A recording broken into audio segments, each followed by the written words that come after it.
नमस्कार दोस्तों। आज की कहानी है माँ को होटल पर काम करता देख और मालिक का माँ के लिए बुरा बर्ताव देख बेटे ने मालिक के साथ किया कुछ ऐसा कि आपके होश उड़ जाएंगे। चलिए शुरू करते हैं आज की ये कहानी। दिसंबर की बात है। काफी सालों बाद मेरा काशी जाना हुआ, क्योंकि मेरे बचपन के दोस्त की माँ की मृत्यु का समाचार मुझे प्राप्त हुआ। वैसे तो मेरा जाना कोई अति आवश्यक नहीं था, परंतु यह सोचकर कि वहां जाकर कुछ पुराने दिनों की यादें ताजा हो जाएंगी और साथ ही कुछ अपने दोस्तों से और जानकारों से मुलाकात भी हो जाएगी, जिनको मैं लगभग जीवन की इस भागदौड़ में भुला ही बैठा था। यही सोचकर मैं बस से काशी के लिए रवाना हो गया। काशी पहुंचने में बस को लगभग 3 घंटे का समय लगता था, इसलिए मैं आराम से झपकी लेते हुए सो गया। तभी अचानक बस के जोर से रुकने की आवाज सुनकर मेरी नींद खुल गई। बाहर देखा तो रेल फाटक के आगे जाम लगा हुआ था और बस वहीं रुक गई थी। काशी नजदीक ही आ चुका था, पर रेल फाटक बंद होने की वजह से बस कुछ समय के लिए रुकी हुई थी, क्योंकि ट्रेन के आने में अभी समय था। मैंने इतने में सोचा कि चलो ठंड में चाय की चुस्की का ही मजा लिया जाए। यही सोचकर पास में बने ढाबे पर चाय पीने के लिए बस से उतर गया। ढाबे पर जाते ही चाय का ऑर्डर दिया और पास में पड़े तख्त पर बैठ गया। यूं ही नजरें इधर उधर घुमा रहा था कि ढाबे के मालिक की आवाज सुनाई दी, जो कि एक बुढ़िया को डांट रहा था। अरे ओ बुढ़िया, जल्दी जल्दी हाथ चला, जल्दी से गिलास धोकर ला, बस रुक गई है। बहुत सारे लोग चाय पीने आएंगे। लाती हूँ बाबूजी, बड़ी मरी सी आवाज में कहकर वह औरत कांच के गिलास धोने लगी। जैसे ही औरत पर मेरी नजर गई, उस मुरझाए हुए चेहरे को देखकर लगा जैसे चेहरा कुछ जाना पहचाना सा है।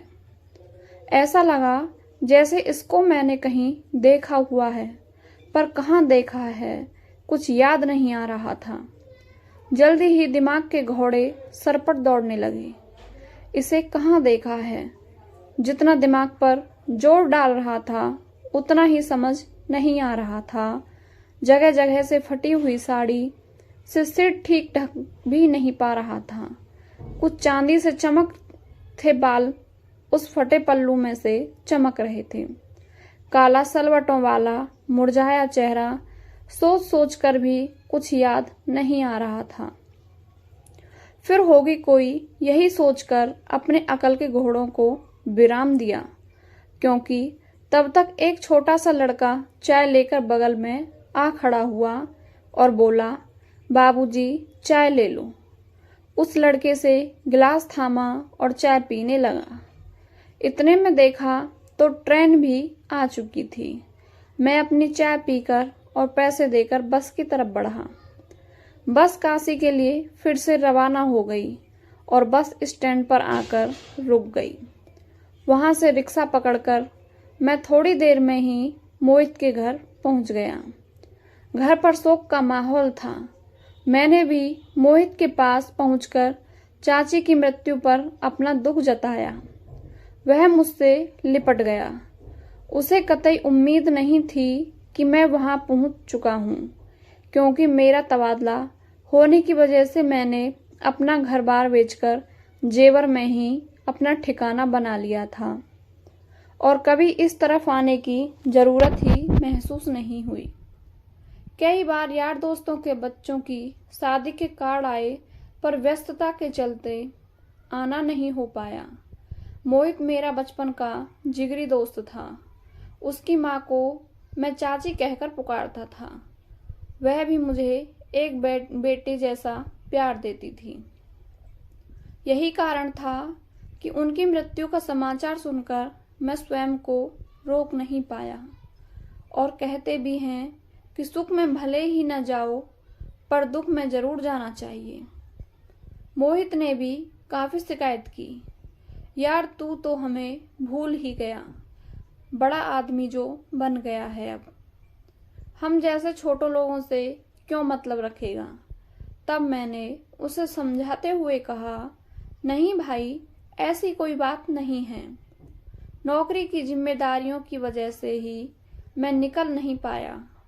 उसने जब मेरे बच्चों के बारे में पूछा तो मैंने बताया कि आर्या तो इंजीनियर बनकर नोएडा में बस गया है। मैंने उसकी शादी उसकी पसंद की लड़की के साथ कर दी है और उसका 2 साल का एक बेटा भी है। अब तो यह सुनते ही रचित और नाराज हुआ कि बेटे की शादी भी कर दी और किसी को बुलाया भी नहीं। तभी बात संभालते हुए मैंने कहा कि बस क्या करूं यार, जल्दी जल्दी में सब करना पड़ा, किसी को बुलाने का मौका भी नहीं मिल पाया। तब मोहित ने काजल और अभिषेक के बारे में पूछा और व्यंग करते हुए पूछा कि क्या उनकी भी शादी कर दी, वो भी तो बहुत बड़े हो गए होंगे। अरे नहीं नहीं, अभिषेक की तो जॉब लगने वाली है और काजल तो अभी छोटी है, वह अभी पढ़ाई कर रही है। मैंने जवाब दिया, अच्छा ठीक है। यह कहकर मोहित ने बात खत्म कर दी। तभी भाभी जी ने खाना लगा दिया। हम सब ने खाना खाने के बाद मुझे अपना पुराना घर देखने की इच्छा हुई तो मैं मोहित से विदा लेकर अपना पुराना घर देखने के लिए निकल पड़ा, जो पास ही दूसरी गली में था। अपनी गली में पहुंचते ही ठीक घर के सामने मैं रुका और एकाएक घर को निहारने लगा जिसमें मेरा बचपन बीता था। तभी उस घर के मालिक श्री श्याम सिंह जी निकल कर आए।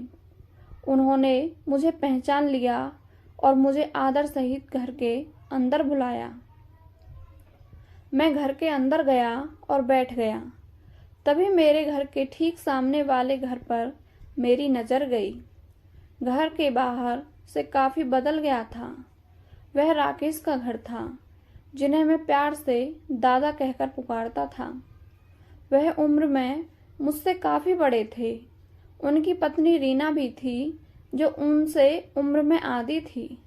मैंने श्याम सिंह जी से पूछा, क्या रीना भाभी अभी भी इस घर में ही रहती हैं? नहीं, उन्हें तो यह घर बेचे काफ़ी साल हो गए। भाई साहब की दवा दारू के लिए उन्होंने यह मकान किसी और को बेच दिया था और किराए के मकान में रहने लगी। कुछ साल बाद राकेश जी की भी बीमारी से मृत्यु हो गई और सुना है उनकी बीमारी में रीना जी की सारी जमा पूंजी खर्च हो गई। रिश्तेदार तो कोई था नहीं जो उन्हें सहारा देता और औलाद भी कोई नहीं थी। बेचारी रीना अकेली रह गई। अब सुना है शहर के बाहर किसी ढाबे पर भड़तन होती है और उससे अपना गुजारा चलाती है। ढाबे वाला 2 समय का खाना और थोड़ी बहुत पगार दे देता है, जिससे उनकी गुजर बसर हो जाती है। क्या यह सुनते ही मेरे पैरों तले की जमीन खिसक गई। रीना भाभी और इस हालत में रह रही हैं, सुनकर कलेजा मुंह को आने लगा। तभी मुझे उस ढाबे पर बर्तन मांजती हुई बुढ़िया का ख्याल आया। कहीं वही तो रीना भाभी नहीं थी। नहीं नहीं, यह नहीं हो सकता, यह मेरा वहम है। वह होती तो मैं उन्हें जरूर पहचान जाता। उनका सुंदर चमकदार चेहरा मैं कैसे भूल सकता हूँ। पर वह औरत भी तो कुछ जानी पहचानी सी लग रही थी।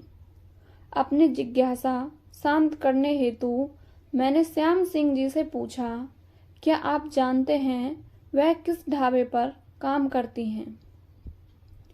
पक्के तौर पर तो कह नहीं सकता, पर शायद शहर के बाहर रेलवे फाटक के पास वाले ढाबे पर ही काम करती हैं। यही लोगों से सुना है। क्या मेरा मुंह खुला का खुला रह गया। इसका मतलब जिसे मैंने देखा वह रीना भाभी ही थी। हे भगवान, मैं उन्हें कैसे ना पहचान पाया।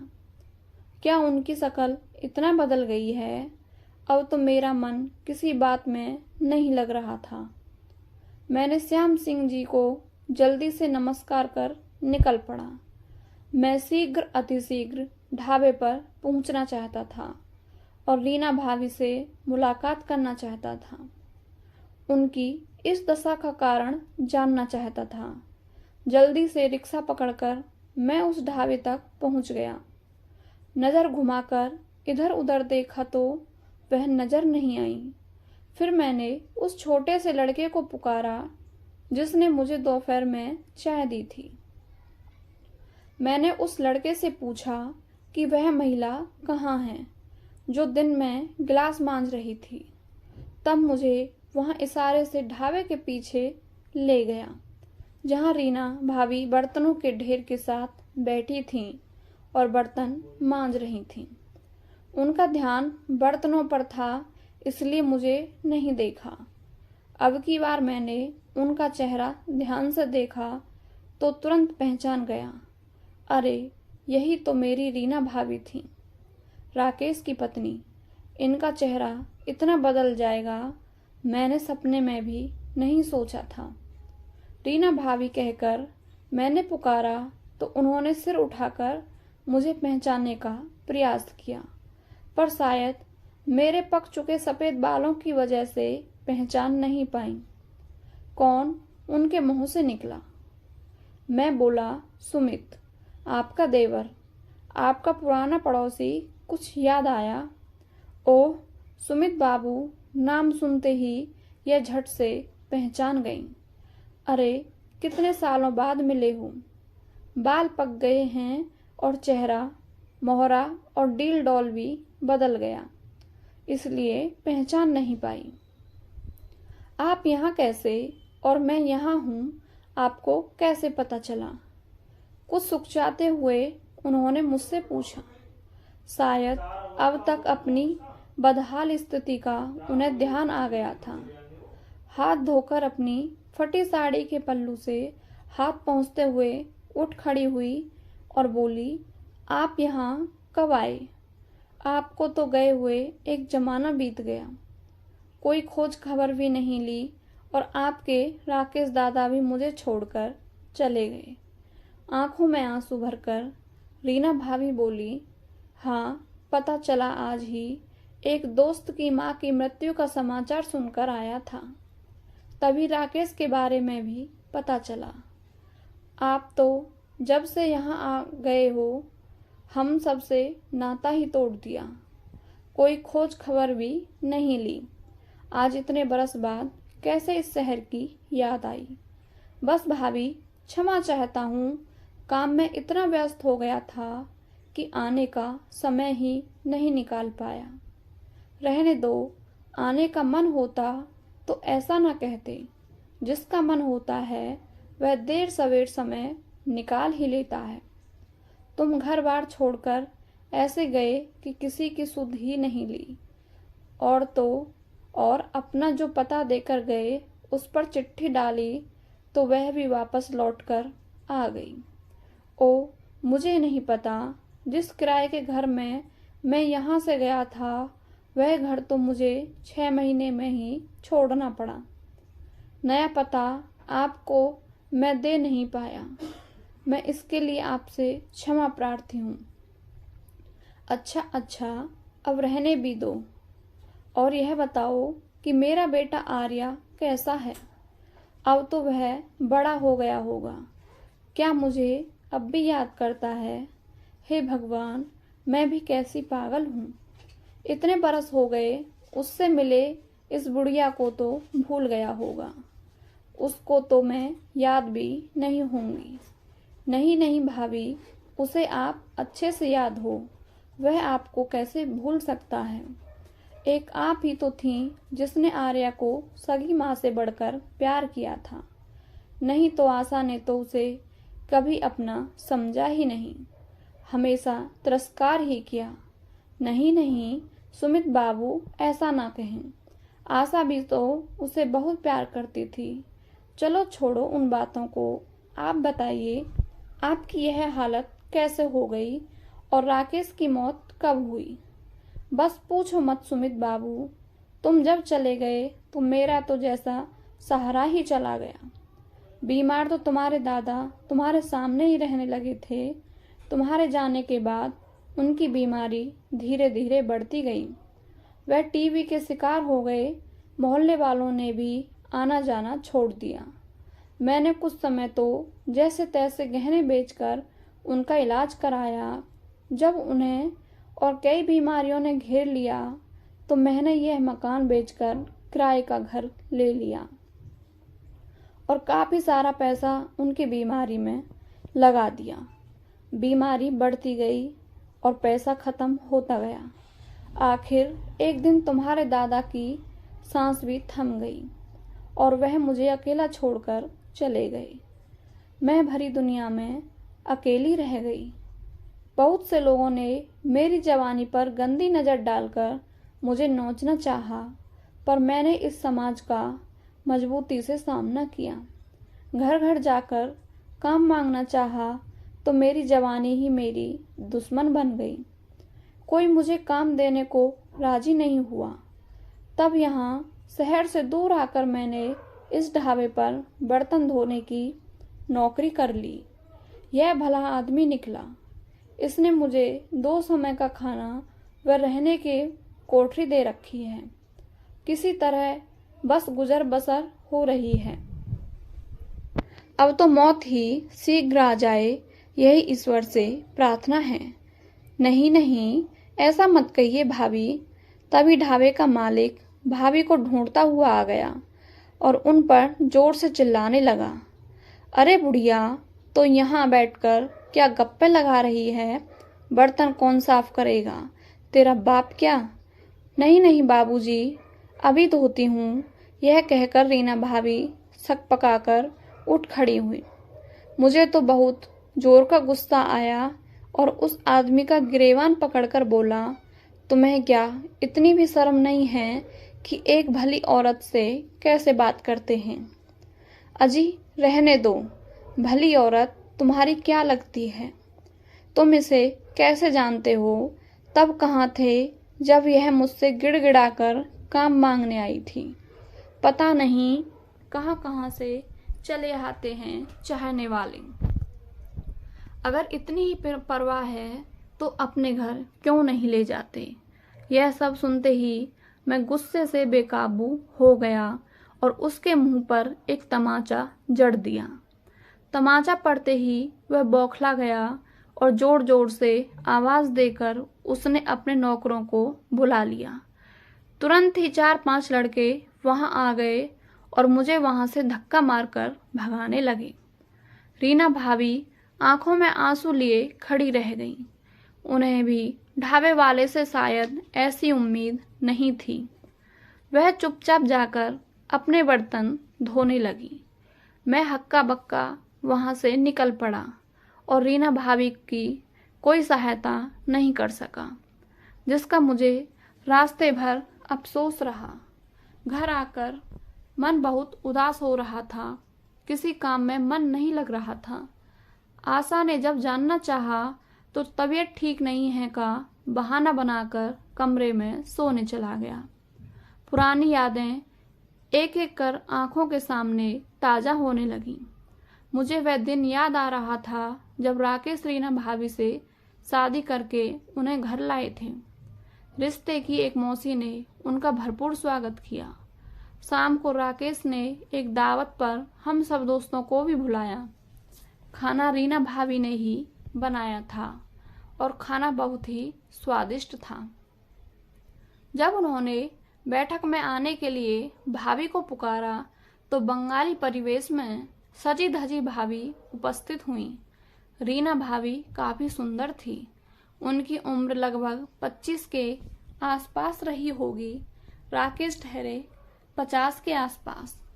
पहली पत्नी का देहांत हो चुका था। संतान कोई नहीं थी। राकेश दादा ने हम सभी मित्रों का नाम सहित परिचय कराया। उन्होंने भी अपनी मधुर आवाज में सबका अभिवादन किया। रात ज्यादा हुई तो हम सब भाभी को प्रणाम करके अपने अपने घर चले आए। घर आकर आशा ने पूछा, मिल आए भाभी से? तो मैंने सहमति से सिर हिलाया। कैसी लगी पूछने पर मैंने उनकी सुंदरता का बखान कर दिया। आशा ने कहा, चलो अच्छा है। इसके बाद यदा कदा रीना भाभी से भेंट होने लगी। एक दिन भाभी ने पूछा कि तुम्हारे घर में और कौन कौन है? तो मैंने आशा व 3 बच्चों के बारे में बता दिया। बड़े बेटे का नाम आर्या जो 6 साल का है, उसके बाद शौर्य 3 साल और दिशा साल भर की है। अरे वाह, आपके पास तो बाल गोपाल रूपी अनमोल रतन है। यह कहकर भाभी मुस्कुराई। तभी राकेश दादा ने कहा कि अरे इसकी भी दूसरी शादी हुई है। पहली पत्नी से आर्या और दूसरी से शौर्य और दिशा। कुछ दिन बेटे की आशा मेरे पास शिकायत लेकर आई कि देखो जी, आप अपने बेटे को संभालो, रीना मेरे आर्या को बिगाड़ रही है। जब तब बुलाकर उसे खिलाती पिलाती रहती है। क्या मैं उसे खाना नहीं देती जो वहां जाकर मांग मांग कर खाता है? ऐसे तो पड़ोस में हमारी नाक कट जाएगी। लोग क्या सोचेंगे हमारे बारे में? बात तो सही थी उसकी। मैंने आर्या को अकेले में बुलाकर पूछा तो आर्या ने बताया कि पापा, माँ तो शौर्य और दिशा को खिलाने में ही लगी रहती है। मैं जब भी खाना मांगता हूँ तो अभी देती हूँ कहकर काफी समय बाद खाना देती है। मैं बहुत देर तक भूखा बैठा रहता हूँ या रात की बची हुई रोटी खाकर काम चला लेता हूँ। इधर कुछ दिनों से बड़ी माँ रीना भाभी मुझे अपने पास बुलाने लगी। बड़ी माँ कौन? मेरे पूछने पर आर्या ने जवाब दिया, वह सामने वाले घर में जो नई आंटी आई हैं, उन्होंने ही मुझे बड़ी माँ कहने को कहा तो मैं उन्हें कहने लगा। वह मुझे अच्छा अच्छा खाने को देती हैं। उन्होंने मुझसे पूछा था कि तुम किसके बेटे हो? मैंने आपका नाम बताया तो उन्होंने मुझे घर के अंदर बुला लिया और खाने का सामान दिया और मुझसे प्यार से ढेर सारी बातें की। माँ के पास तो मेरे लिए समय ही नहीं होता। पढ़ाई में भी मेरी सहायता नहीं करती। पहले भी मुझे स्कूल में काम पूरा न होने की वजह से बहुत डांट खानी पड़ती थी, पर अब बड़ी माँ मेरी पढ़ाई में भी सहायता करती हैं तो मैं उनके घर चला जाता हूँ। वहाँ वह मुझे पढ़ा भी देती हैं और खाने को भी देती हैं। उस नन्हे से बच्चे की बात सुनकर मुझे उस पर प्यार आया और उसे मैंने खेलने जाने को कह दिया। आर्या वहां से चला गया। तब मैंने रीना को आड़े हाथ लिया और उसे समझाया कि तुम आर्या का ध्यान क्यों नहीं रखती हो। वह भी एक आखिर बच्चा है। तुमसे यदि प्यार और खाना नहीं मिलेगा तो वह बाहर जाकर ही इसे तलाशेगा। इस पर रीना पूरी तरह मुझ पर फट पड़ी। हाँ, मैं तो हूं ही सौतेली माँ। कितना भी कर लो, मेरा क्या हुआ? किसी को कहाँ दिखेगा? हमेशा सौतेली ही कहलाऊंगी। तुम ही देखो, 2 और छोटे छोटे बच्चे हैं। दिशा तो कितनी छोटी है, मेरे पर आश्रित है। तुम भी घर के काम में कोई सहायता नहीं करते। हाँ, थोड़ा सारा दिन तो काम में निकल जाता है। फिर लाइट साहब को कब बैठकर पढ़ाऊं और ध्यान दूं। इस पर मैंने समझाते हुए कहा कि फिर उसका रीना भाभी के घर जाने पर बुरा मत मानो और उसे जाने दो।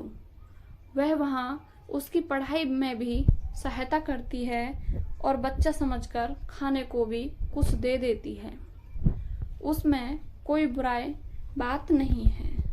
ऐसा करो, पहले तुम ही भरपेट उसे खिलाकर भेजा करो ताकि वह वहाँ कुछ खा ही नहीं पाए और तुम्हें बुरा भी नहीं लगेगा।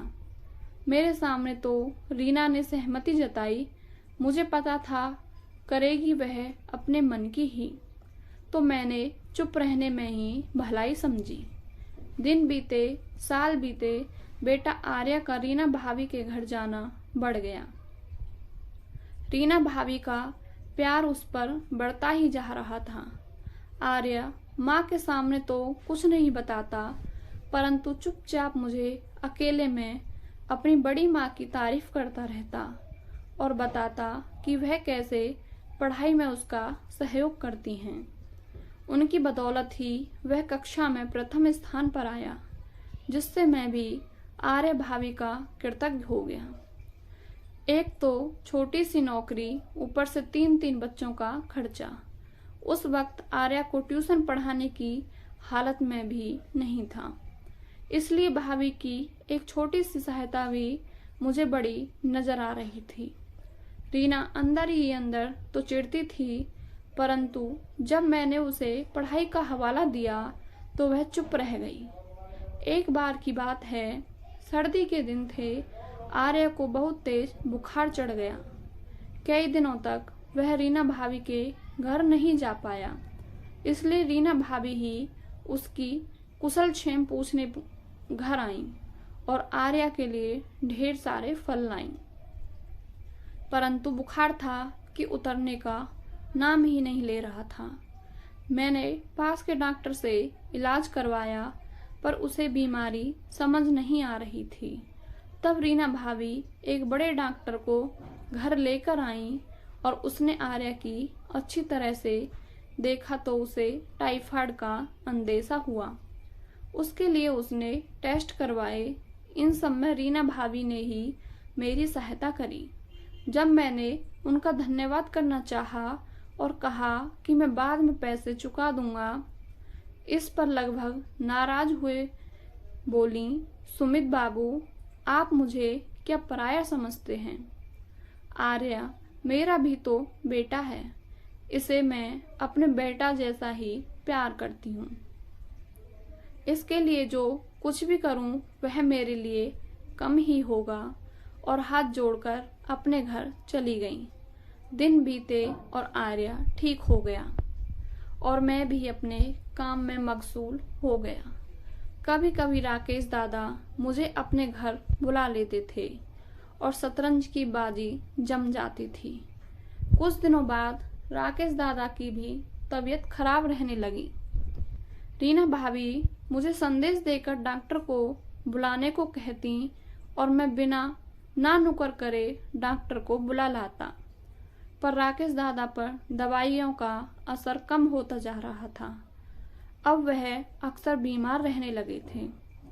मेरे उनके घर जाना आना भी बढ़ गया था और रीना भाभी से भी नजदीकी बढ़ती जा रही थी। अब वह खुलकर मुझसे अपने सुख दुख की बातें करने लगी। 2 साल और इसी तरह निकल गए, पता ही नहीं चला। आर्या भी पढ़ाई में होशियार होता जा रहा था और सौर्य भी अब पढ़ने लगा था। तभी मेरी पदोन्नति के आदेश आ गए और मेरा तबादला जेवर हो गया। मुझे भी मेरी बच्चों समेत काशी छोड़कर जाना पड़ा। चलते समय आर्या अपनी बड़ी माँ से लिपट लिपट कर खूब रोया। रीना भाभी भी आंखों में आंसू लिए हमें विदा करने आई। वह बार बार यही कह रही थी कि अब उनकी कौन सहायता करेगा, क्योंकि दादा की बीमारी भी धीरे धीरे बढ़ती जा रही थी। दिन बीतते गए, साल बीतते गए, मेरा काशी जाना भी लगभग छूटता गया। 1-2 बार तो मैं वहां गया और रीना भाभी से मिलकर आया। देखा कि राकेश दादा की तबीयत और बिगड़ती जा रही थी।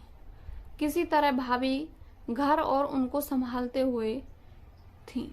कुछ दिन तक तो पत्राचार चला, हालचाल ज्ञात हुए, पर धीरे धीरे सब कुछ पीछे छूटता चला गया। अपना पुराना पुश्तैनी घर बेचकर मैंने जेवर में ही अपना घर खरीद लिया। साथ ही मेरी तरक्की भी होती गई, काम भी बढ़ता चला गया। आर्या को भी हॉस्टल में दाखिला करा दिया।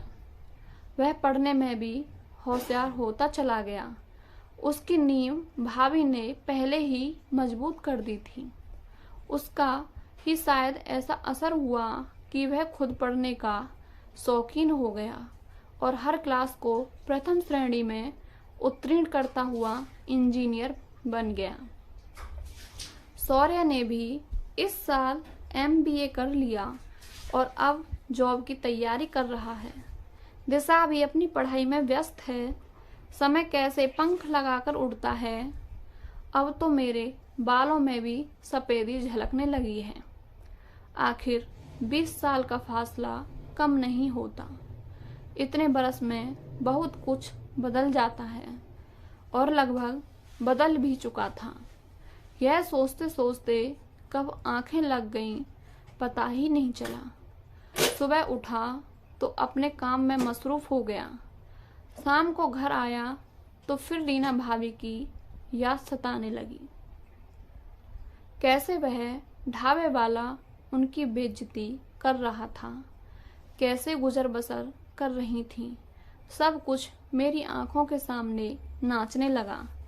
इसका क्या हाल हो सकता है, मेरी समझ में कुछ नहीं आ रहा था।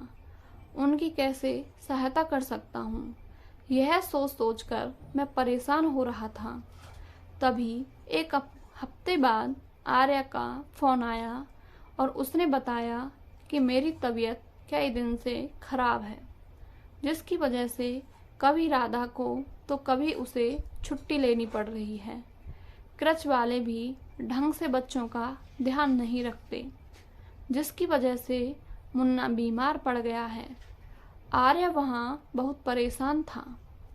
घर में पूरे दिन की मेड रख नहीं सकते क्योंकि बच्चे को अकेला छोड़कर जाने में खतरा था। ऊपर के कामों की मेड लगा रखी थी जो आती थी और चली जाती थी। उसकी बातों को सुनकर मैं भी परेशान हो उठा। उसकी समस्या का कोई भी समाधान नहीं दिख रहा था। बैठा बैठा सोच ही रहा था कि मुझे एक उपाय सूझा जिससे आर्या की और रीना भाभी दोनों की परेशानी हल हो सकती थी। मैंने दौड़कर आर्या को फ़ोन लगाया। उधर से आर्या की घबराई हुई आवाज़ आई, कैसे हो पापा, ठीक तो हो? हाँ बेटा, मैं ठीक हूँ। मुन्ना कैसा है? अब तो कुछ उसकी हालत में सुधार है, आर्या ने जवाब दिया। चलो अच्छा है, मुझे तुमसे एक बात करनी थी। जी पापा, उधर से आर्या का स्वर आया। बेटा, तुम्हें अपनी बड़ी माँ याद हैं जो काशी में हमारे घर के सामने रहती थीं और तुम्हें बहुत प्यार करती थीं? जी पापा, मुझे आज भी बड़ी माँ याद हैं। उन्हें मैं कैसे भूल सकता हूँ। उन्होंने जो मुझे प्यार दुलार दिया वह मुझे अपनी सगी माँ से भी नहीं मिल पाया, क्योंकि उसे तो मैंने बचपन में ही खो दिया था।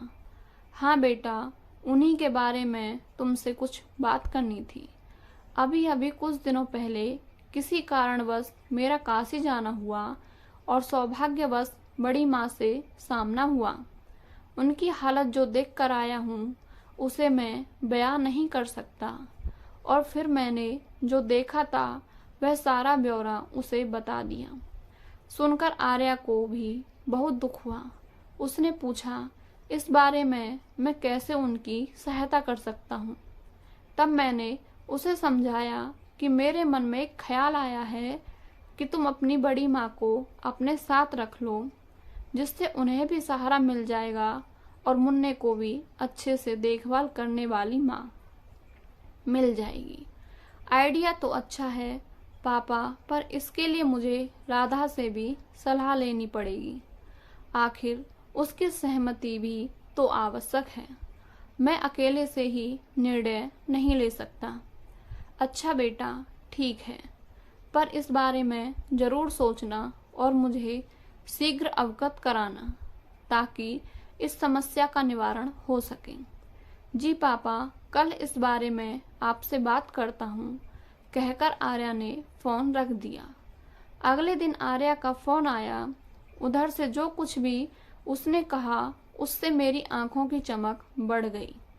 आर्या ने बताया कि शुरू में तो राधा ने उसका समर्थन नहीं किया और कहा कि इससे उनकी प्राइवेसी नहीं रहेगी और दूसरा वह पता नहीं कैसे स्वभाव की हों, वह उनके साथ सामंजस्य बिठा पाएगी या नहीं। आर्या ने ही उसे आश्वस्त किया कि वह बचपन की सारी बातें बताई, वह कैसे उसका बचपन में ख्याल रखती थी और कैसे बीमार पड़ने पर उसकी सेवा की थी, कैसे पढ़ाई में खुद उसका ध्यान रखा और पढ़ाया, वह कितने सरल स्वभाव की हैं, वह सब जानता है। यह सब सुनकर राधा कुछ अस्वस्थ हुई और उनको अपने साथ रहने की अनुमति दे दी। यह सब सुनकर मैं बहुत खुश था और आर्या को शीघ्र अतिशीघ्र आने की कह दिया ताकि रीना भाभी को लेने साथ चल सकें। आर्या ने भी शीघ्र आने का वादा किया। अगले हफ्ते ही आर्या घर पर आ गया और हम दोनों टैक्सी लेकर काशी के लिए निकल पड़े। काशी पहुंचते ही उस ढाबे पर पहुंचे तो ढाबे वाले ने मुझे देखकर बुरा सा मुंह बनाया। उसको अनदेखा कर रीना भाभी को ढूंढने लगा। वो ढाबे के पीछे बर्तन धो रही थीं। मैंने उनके नाम से पुकारा तो उन्होंने मुड़कर देखा। मुझे देखकर उनके चेहरे पर निराशा के भाव भाग गए। तभी मैंने कहा, देखो कौन तुमसे मिलने आया है। यह सुनकर वह चकित सी आर्या की तरफ देखने लगी। पहचानो तो कौन है, परंतु उनकी आंखें आर्या को पहचान न सकी, क्योंकि जब उन्होंने उसे अंतिम समय देखा तो वह केवल 9 वर्ष का बच्चा था और अब वह भरपूर जवान युवक था। अरे भाभी, आपने आर्या को नहीं पहचाना। आर्या का नाम लेते ही उनकी आंखों में एक अजीब सी चमक आ गई और मारे खुशी के आंखों से गंगा जमुना बहने लगी। आर्या ने भी बढ़कर उनके पैर छूने चाहे तो उन्होंने आगे बढ़कर उसे गले से लगा लिया और उसका माथे प्यार से चूमा और बोली, इतना बड़ा हो गया है रे, मैं तो तुझे पहचान ही नहीं पाई। हाँ बड़ी माँ, मैं भी आपको कहाँ पहचान पाया, कितनी बूढ़ी हो गई हो। यह सुनकर हम तीनों ही हंस पड़े। चलो बड़ी माँ, मैं तुम्हें लेने आया हूँ। अब तुम मेरे साथ दिल्ली में रहोगी। तुम्हारी बहू और तुम्हारा पोता घर पर तुम्हारा इंतजार कर रहा है। नहीं नहीं, मैं कैसे जा सकती हूँ, मैं यहीं पर ठीक हूँ। मैं किसी पर बोझ नहीं बनना चाहती। कुछ आखिरी दिन बचे हैं, वह भी जैसे तैसे निकल जाएंगे। नहीं बड़ी माँ, अब मैं आपकी बिल्कुल भी नहीं सुनूंगा। आपको मेरे साथ चलना ही होगा।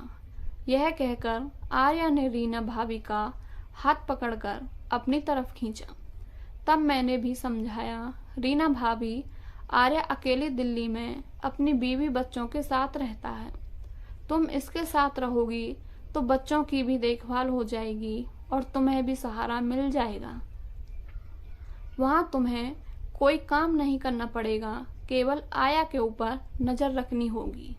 तुम्हारे लिए अलग एक कमरा होगा, क्योंकि मैं और आशा तो यहाँ रहते नहीं हैं, इसलिए आपको परेशानी नहीं होगी।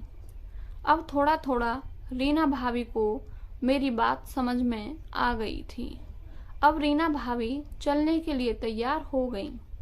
तभी ढाबे का मालिक आ गया और जोर जोर से चिल्लाने लगा, बाबूजी, तुम फिर से आ गए। अब मेरी नौकरानी को क्या पाठ पढ़ा रहे हो। इस पर आर्या ने लगभग उसी की तरह चीखते हुए कहा, यह नौकरानी नहीं है, यह मेरी बड़ी माँ है और मैं इनका बेटा हूँ। यह सुनते ही ढाबे का मालिक डर गया और एक तरफ हटकर पीछे खड़ा हो गया। आर्या ने उसे चेतावनी देते हुए कहा, यह अब यहाँ नहीं रहेंगी और मैं इन्हें सदा के लिए अपने साथ लेकर जा रहा हूँ। यह सुनकर ढाबे का मालिक मुंह सिकोड़कर वहां से चला गया। चलो बड़ी माँ, तुम्हारा घर तुम्हारा इंतजार कर रहा है। यह कहकर आर्या बड़े अधिकार पूर्वक उनका हाथ पकड़कर टैक्सी में बिठा लिया और सफ़र के लिए रवाना हो गए। रास्ते में मैं अपने घर उतर गया और आर्या रीना भाभी को लेकर दिल्ली चला गया। घर पहुंचते ही राधा ने रीना भाभी का एक सास की तरह सम्मान देते हुए स्वागत किया और नहला धुलाकर बढ़िया रेशमी साड़ी पहनने को दी। रीना भाभी भी इस अपनेपन को पाकर अभिभूत हो गईं। कुछ दिन तो राधा ने उन्हें आराम से रखा, फिर धीरे धीरे उन्होंने अपने ही आप घर की जिम्मेदारियों को अपने ऊपर ले लिया। राधा भी निश्चिंत होकर अपने काम पर जाने लगी। भाभी मुन्ने का खास ख्याल रखने लगी। वह राधा को शिकायत का कोई मौका नहीं देती। राधा भी माँ के रूप में उन्हें पाकर बहुत खुश थी। राधा ने फ़ोन करके मुझे धन्यवाद कहा और बताया कि मुन्ना भी रीना भाभी की देख रेख में रहकर कैसे अच्छी अच्छी बातें सीख रहा है। रीना भाभी हैं ही ऐसी जिसके साथ रहती हैं उसको अपना बना लेती हैं। राधा की बात सुनकर भी बहुत प्रसन्न था, क्योंकि रीना भाभी को भी बुढ़ापे में सिर छुपाने को जगह मिल गई थी और मुन्ने को भी एक अम्मा रूपी दादी मिल गई थी। मेरे सर से एक बहुत बड़ा बोझ हट गया था। यह रिश्ता जरूर अनोखा था, परंतु अनमोल था। आशा करती हूँ आपको हमारी कहानी पसंद आई होगी। हमें कमेंट में अवश्य बताएं और हमारे चैनल को सब्सक्राइब कर लें